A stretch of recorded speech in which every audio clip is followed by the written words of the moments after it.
Hello everyone. SSC steno में जो competition है उस कंपटीशन का लेवल क्या रहता है, कितने लोग फॉर्म को अप्लाई करते हैं, कितने लोग एग्ज़ाम देते हैं और आमतौर पे कितनी वैकेंसीज होती हैं, उसका हम लोग कंप्लीट डिस्कशन इस वीडियो में करने वाले हैं। चैनल पे जो लोग नए हो वीडियो को पॉज करके पढ़ लेना, ये सब बेसिक इन्फो मेरे बारे में। और अगर आप टेक्स्ट बुक का पास बाई करना चाहते हो तो बहुत ही अच्छा अभी ऑफर चल रहा है, जिसमें टेक्स्ट बुक का पास बहुत ही अफोर्डेबल प्राइस पर आपको मिल जाएगा अगर आप कूपन कोड क्लस्टर का इस्तेमाल कर लेते हो। तो ये जो ऑफर है ये आपको कल तक वैलिड रहेगा, कल रात तक आपको वैलिड रहेगा, जिसके अंदर कूपन कोड क्लस्टर का इस्तेमाल करने पर टेक्स्ट बुक का पास बहुत अफोर्डेबल प्राइस पे आपको मिलने वाला है। चलो अब आगे बढ़ते हैं और एक डेटा जिसके ऊपर बात कर लेते हैं, जिसके ऊपर बहुत सारे लोगों को यही डेटा देख करके डराया जाता है, धमकाया जाता है। ज़्यादातर ये काम कोचिंग्स का होता है, लेकिन बहुत सारे जो पुराने एस्पिरेंट्स हैं जिनका एग्ज़ाम नहीं निकल रहा, वो भी इसी डेटा को अपने मन में बांध कर चलते हैं और उन्हें लगता है कि एग्ज़ाम जो है बहुत कॉम्पिटिटिव है, क्योंकि परसेंटेज देखो सिलेक्शन का 3.5 लाख के अप्रॉक्स में लोग फॉर्म को भरते हैं। सीट्स जो है वो इस बार की मैं बात कर रहा हूँ 2025 लास्ट जो फॉर्म जिसका डेटा हमारे पास है उसके अंदर सीट्स 1600 थी, मतलब 1600 तो नहीं 1590 थी, लेकिन अप्रॉक्स में मैं इतना ले रहा हूँ 3,50,000 अप्रॉक्स लोगों ने फॉर्म को भरा था। तो अब इस हिसाब से अगर आप सिलेक्शन का रेशियो देखोगे तो परसेंटेज कितने पे आता है, 0.45% पे आता है। सुनकर बहुत डर लगेगा वाह इतने ज़्यादा लोग फॉर्म को अप्लाई कर रहे हैं, हमारा तो सिलेक्शन क्या ही होगा, एग्जाम तो क्या हो गया, बहुत ज़्यादा टफ हो गया। और इसे हम क्या कहते हैं, इसे हम कहते हैं चेरी पिकिंग। ठीक है, चेरी पिकिंग ऑफ डेटा कहते हैं इसे।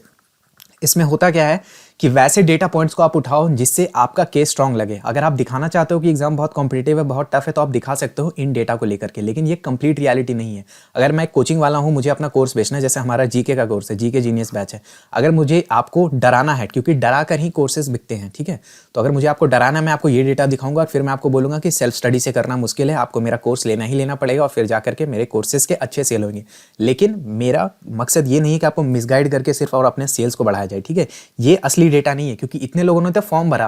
भाई जरूरी नहीं है ना कि हर व्यक्ति जो फॉर्म भरेगा वो एग्जाम देने भी जाएगा। 2025 का अगर हम डेटा देखें तो अटेंडेंस क्या रहा था, 1,50,000 के आसपास रहा था। ये अप्रॉक्स डेटा है, ऑब्वियसली इसमें 100-200 ऊपर नीचे होगा, लेकिन ये मैं अप्रॉक्स डेटा ले रहा हूं। अब सीट कितना रहा, 1600 सीट्स रहे, लेकिन 22,500 लोग जो है वो प्री में सेलेक्ट होते हैं, किसके लिए, ग्रेड डी के लिए।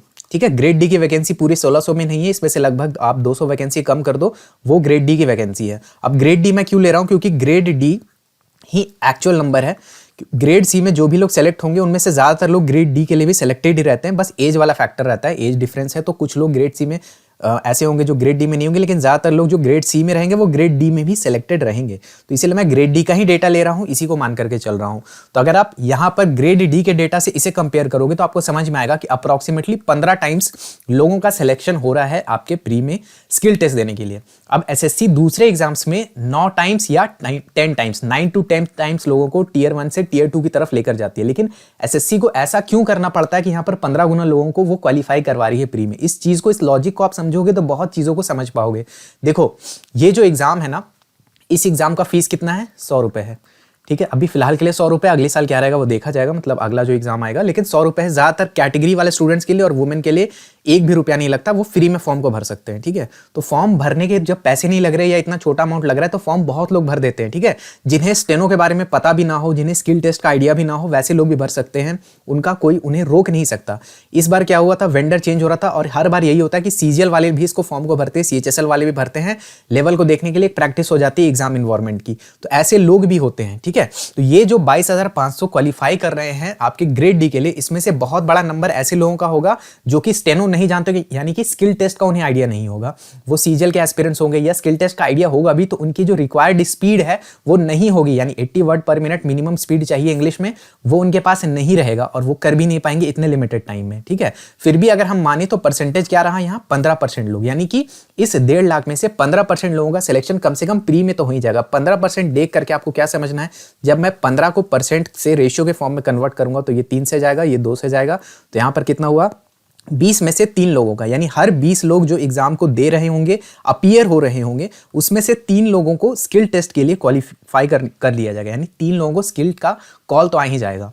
लेकिन क्या ये 3 के 3 लोग स्किल टेस्ट को जानते हैं, स्किल टेस्ट की कला, स्टेनो कैसे किया जाता है, शॉर्ट हैंड, क्या ये 3 लोग जानते हैं? जवाब है बिल्कुल नहीं जानते। ठीक है, तो आपको ऐसे नहीं इमेजिन करना कि 15% लोग, आपको ऐसे इमेजिन करना है।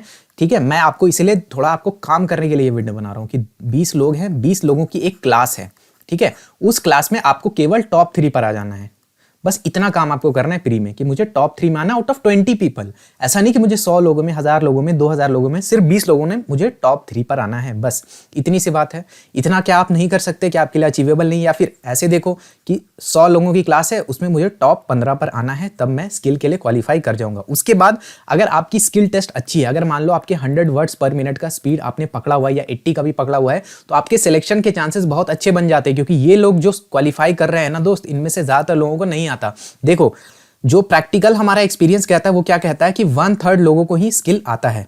स्किल आने का मतलब क्या है, सिर्फ स्किल आने की बात नहीं है, 80 का स्पीड मिनिमम जो रिक्वायर्ड है वो स्पीड भी इनके पास है। ऐसे लगभग 1/3 लोग ही होते हैं। लेकिन फिर भी मैं मान लूं फाइनल सिलेक्शन में कि ज्यादातर लोग नहीं, 1/3 नहीं, हम 50% ही मान लेते हैं, ठीक है, चलो एकदम हाईयर एस्टिमेट लेते हैं, हाईयर साइड पे चलते हैं।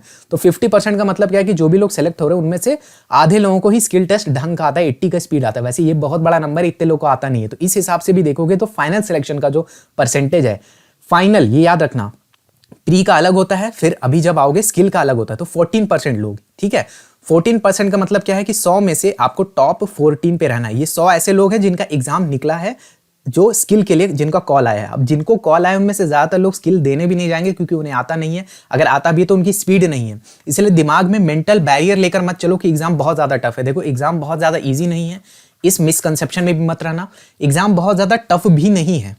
रिक्वायरमेंट क्या है आपकी, जो मैं एकदम कोर बेसिक रिक्वायरमेंट बता रहा हूं कि आपका स्किल टेस्ट अगर आपने अच्छे से तैयार किया, चाहे हिंदी हो चाहे इंग्लिश हो, उसमें कोई फर्क नहीं पड़ता। बहुत सारे लोगों को लगता है कि हिंदी में सिलेक्शन के ज्यादा चांसेस होते हैं, बहुत को लगता है इंग्लिश में ज्यादा चांसेस होता है। ऐसा कुछ नहीं होता, आप हिंदी करो या इंग्लिश करो, बहुत बड़ा फर्क नहीं पड़ता। अगर आपने स्किल टेस्ट अच्छे से करी, आपका स्पीड बना हुआ है, नंबर 1, और नंबर 2 आपकी इंग्लिश बहुत अच्छी है। क्यों? क्योंकि इंग्लिश का वेटेज 50% है। 100 क्वेश्चन जो है आउट ऑफ 200 100 क्वेश्चन आपके इंग्लिश के होते हैं। तो अगर ये दोनों आपने बहुत अच्छे से किया हुआ है तो आपके सिलेक्शन के चांसेस बहुत ज्यादा बढ़ जाते हैं। ये एग्जाम बहुत इजी भी नहीं है, लेकिन बहुत ज्यादा टफ भी नहीं है। जो दूसरे मारामारी वाले एग्जाम्स है, सीजीएल है, सीएचएसएल है, एमटीएस है, उनके जैसा यहाँ पे मारपीट नहीं रहती है। अगर आपके बशर्ते ये 2 रिक्वायरमेंट्स आप फुलफिल कर रहे हो कि स्किल आपका अच्छा है और इंग्लिश आपकी अच्छी है, अगर ये दोनों चीज फुलफिल कर रहे हो तो यहाँ पर फाइनल सिलेक्शन लेना उतना ज्यादा टफ नहीं है जितना आपको कोचिंग वाले दिखाते हैं, जितना आपको अलग अलग तरीके से प्रचार किया जाता है, और जितना सबसे इंपॉर्टेंटली रिपीटर्स ने एक माहौल बना के रखा हुआ है कि एग्जाम बहुत टफ है, क्योंकि वो चाहते हैं कि लोग यहाँ एंटर ना करें। उनको जो है एक फायदा मिलता है, उनके पास कुछ अलग स्किल उन्होंने सीखा हुआ है, तो वो उसका फायदा मैक्सिमम उठाना चाहते हैं, नए लोगों को एंटर नहीं करवाना चाहते हैं, ठीक है। तो इसीलिए बहुत डरने की जरूरत नहीं है। अगर आप ढंग से तैयारी करोगे, मोस्ट इंपॉर्टेंटली अगर स्किल टेस्ट आपके अच्छे से, आपने स्किल की तैयारी की हुई है, तो फिर आप सिलेक्शन लेकर के जा सकते हो। Proper government job 4600 grade pay की गवर्नमेंट जॉब आपके लिए इंतजार कर रही है। और अभी जब 8th पे कमीशन की चीजें लागू होंगी तो सैलरी बहुत बहुत बहुत अच्छी होने वाली है। एक्सिटी की अगर मैं बात करूं, ठीक है, ये इन हैंड बता रहा हूं दोस्त, ठीक है, रफ एस्टिमेट है। तो आप समझ लो कि कितनी अच्छी अपॉर्चुनिटी आपके लिए वेट कर रही है, बशर्ते आप स्किल टेस्ट की अच्छी जम के तैयारी करते हो, इंग्लिश ढंग से तैयार करते हो, और मन करे तो जीके भी अच्छे से तैयार कर लेना भाई, क्योंकि मेरिट बनाने में इसका भी तो रोल होता है। इंग्लिश जितना नहीं होता लेकिन इसका भी होता है। 120 आवर्स का एग्जाम और रिटन कंटेंट है। एग्जाम का जो लेटेस्ट वेंडर है उसके हिसाब से चीज़ों को हमने अपडेट करना शुरू कर दिया है। बहुत सारी चीज़ें अपडेट हो गई है, बहुत सारी चीज़ें अभी और अपडेट हो जाएंगी, और आंसर कीज अभी आ जाने दो। रिकॉर्डेड लेक्चर्स आपको मिलेंगे इंग्लिश मीडियम, यानी चीज़ें इंग्लिश में लिखी है, मैं बोल हिंदी में रहूँगा, ऐसा बैच है ये। तो हिंदी मीडियम वाले से बाय नहीं करेंगे। PDF नोट्स भी आपको मिल जाएंगे, जिसे आप डाउनलोड करके प्रिंट निकाल के रिविजन वगैरह सब कुछ कर सकते हो। रिकॉर्डेड लेक्चर्स का फायदा ये है कि 1x 2x 1.5x जितनी भी स्पीड पे आप चाहो देख सकते हो।